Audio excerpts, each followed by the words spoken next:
Hello friends, வணக்கம். Welcome back to my channel. So என்னென்னா இன்றைக்கி ஒரு சுவாரஸ்யமான ஒரு ஸ்டோரி தான். இந்த ஸ்டோரி ரொம்பவே சூப்பராக இருக்கும், மிஸ் பண்ணாமல் ஃபுல்லாக கேளுங்க. ஸோ என்னென்னா ஒரு ஊரில் ஒரு ராஜா இருக்கார். அந்த ராஜா ரொம்பவுமே கோவக்காரரு. அவருக்கு யார் எந்த தப்பு செஞ்சாலும் பிடிக்கவே பிடிக்காது. அப்போ அவர் என்ன பண்ணுறாரு அப்படின்னா, ஸோ தப்பு செய்கிற எல்லாத்துக்குமே தான் வளர்க்குற 10 காட்டு நாய்களுக்கு இரையாக்கிடுறாரு. ஸோ இது வந்து ரொம்பவுமே கொடுமையாக இருக்குது. யாராலும் ஏற்றுக்க முடியாத ஒரு விஷயமாகவும் இருக்குது. பட் இருந்தாலுமே ராஜாவை எதிர்த்து போராட முடியாது இல்லையா? பட் எல்லாரும் இதை அடிக்கடி நடந்துக்கிட்டே இருக்குது. ஸோ இதையெல்லாமே பார்த்துட்டு இருந்த வேலைக்காரன் இவருக்கு எப்படியாவது ஒரு நல்ல புத்தியை புகட்டணும் அப்படின்னு யோசித்து அந்த வேலைக்காரன் என்ன பண்ணுறான், தான் ஒரு தப்பு செய்கிறான். அந்த தப்பு செஞ்சதை பொறுத்துக்க முடியாத அந்த ராஜா என்ன பண்ணுறாரு, என்னதான் இவன் விசுவாசமாக தனக்கு 10 வருஷமாக தன் கூட இருந்து தனக்கு தேவையான எல்லா பணிவிடைகளையும் செஞ்சாலுமே அவன் தப்பு பண்ணிட்டாங்கிற ஒரே காரணத்துக்காக அவனுக்கு அந்த ஆர்டரை பாஸ் பண்ணிட்டார். என்னென்னா இவனையும் அந்த காட்டு நாய்களுக்கு ஏறையாக்கிடுங்க. ஸோ ஓகே, மற்ற சோல்ஜர்ஸ் என்ன பண்ணுவாங்க, இவனை வந்து அந்த இது கொடுத்துடலாம் அப்படின்னு அவங்க வந்து இவர் ராஜா பண்ண போகும்போது அப்போது வந்து இந்த வேலைக்காரர் என்ன கேட்குறாரு, ஸோ ராஜா, நான் இத்தனை வருஷமாக உங்ககிட்ட ரொம்ப விசுவாசமாக வேலை செஞ்சுருந்துருக்கேன்.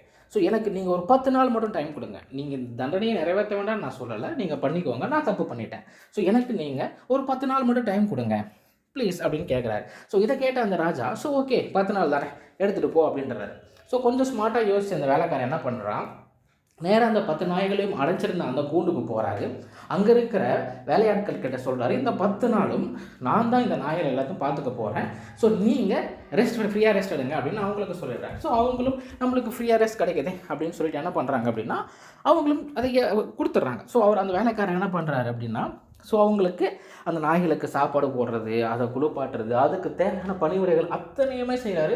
அதை ரொம்ப கண்ணும் கருத்துமாக பார்த்துக்கிறாங்க இந்த 10 நாளும். ஸோ 10 நாளும் முடியுது.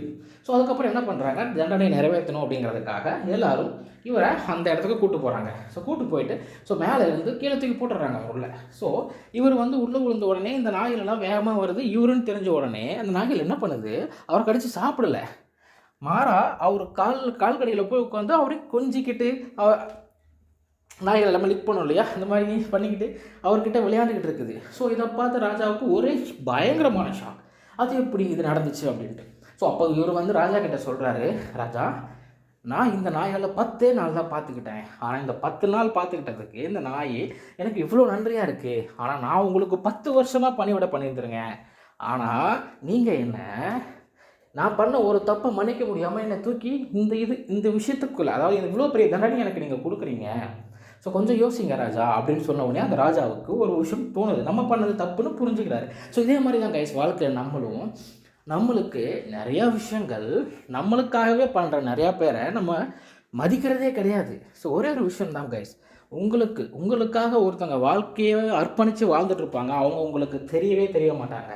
உங்களுக்கு யாரை ஒருத்தவங்களை பிடிச்சிருக்கோ அவங்க தான் பெஸ்ட், அவங்க தான் சூப்பராக நினச்சிக்கிட்டு எக்ஸாம்பிள் இந்த ஹீரோயின்ஸ் இவங்கெல்லாமே தூக்கி வச்சு கொண்டாடுறீங்க இல்லையா. ஆனால் டெய்லியும் உங்களுக்காகவே வாழ்க்கையவே அர்ப்பணிக்கிறாங்களே உங்கள் அப்பா அம்மா, அவங்க தான் கைஸ் உங்களுக்கான ஆள். உங்களுக்கு முதலும் கடைசியமாக இருக்கக்கூடிய ஒரே ஒருத்தங்க அவங்க மட்டும்தான் கைஸ். ஸோ நீங்கள் பார்க்க வேண்டியது அவங்கள மட்டும்தான் கைஸ், தயவு செஞ்சு சொல்கிறேன். ஸோ இது வந்து என்னோடய அட்வைஸ் கிடையாது, ஏன்னா அப்பா அம்மா இல்லாத ஒருத்தனுக்கு தான் அந்த வழி தெரியும். And feel that guys. So தயவு செஞ்சு சொல்கிறேன், தயவு செஞ்சு உங்கள் அப்பா உங்கள் அம்மாவை எந்த காரணத்துக்கு ஒன்று விட்டுறாதீங்க. ஸோ அவங்க தான் உங்கள் உலகம்னு நினச்சி வாழ்க்கையை வாழுங்க. உங்களுக்கு வாழ்க்கையில் எல்லா தேவைகளும் பூர்த்தி அடையும். அவங்களுக்காக உங்கள் வாழ்க்கையை வாழுங்க. Thank you guys. உங்களுக்கு இந்த வீடியோ பிடிச்சிருந்துச்சுன்னா தயவு செஞ்சு சப்ஸ்கிரைப் பண்ணுங்கள் கைஸ். இந்த மாதிரியான வீடியோஸ் உங்களுக்கு வேணும் அப்படின்னா கமெண்ட்டில் சொல்லுங்கள். கண்டிப்பாக நான் உங்களுக்காக நான் சொல்கிறேன். Thank you guys, thank you.